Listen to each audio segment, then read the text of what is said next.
Ever wish you could save time on cooking? Well, let's dive into the world of cooking for weeks. This smart strategy is a game changer, offering convenience at its best.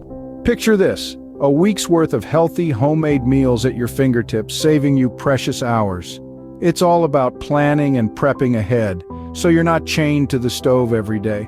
Plus, it's a healthier alternative to takeout.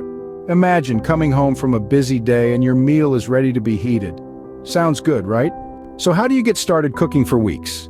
Well, to kick things off, planning is key. You need to decide what meals you want to prepare in advance. Think about your favorite dishes that freeze well. Soups, stews, casseroles, they all fit the bill. Next, draft a shopping list. This list should encompass all the ingredients needed for your chosen meals. Remember to consider the quantities needed for multiple servings. Buying in bulk often saves both time and money. Now, set aside a day for a big cook-up. This might be a weekend or any day you have a few hours to spare. This day will be dedicated to preparing and cooking your chosen meals. Choosing meals based on their ability to freeze well is vital. Some dishes simply don't fare well in the freezer, while others come out tasting even better. Remember, a little bit of planning goes a long way when it comes to cooking for weeks. Now let's dive into the cooking process. Planning is key when cooking in large quantities. Start by preparing all your ingredients. Chop, dice, and measure everything before you start cooking. This is a time saver, and it also helps to make the process smoother. Next, consider batch cooking. This is a method where you cook large amounts of food at once, which you can then divide into portions and freeze for later use.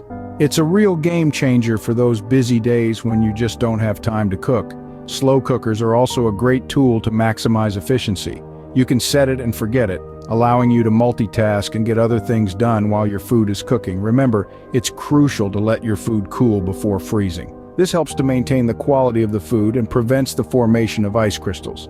And there you have it, a freezer full of meals ready for the coming weeks. What about thawing and reheating these meals? Let's get into it. The safest way to thaw your frozen meals is in the refrigerator. It may take a bit longer, but it ensures that your food stays at a safe temperature. When reheating, always ensure your meal reaches a safe internal temperature. Microwaves can be tricky, creating hot spots, so stir the food midway through heating. Oven reheating may take longer but offers even heating. With these tips in mind, you'll have delicious and safe meals ready in no time.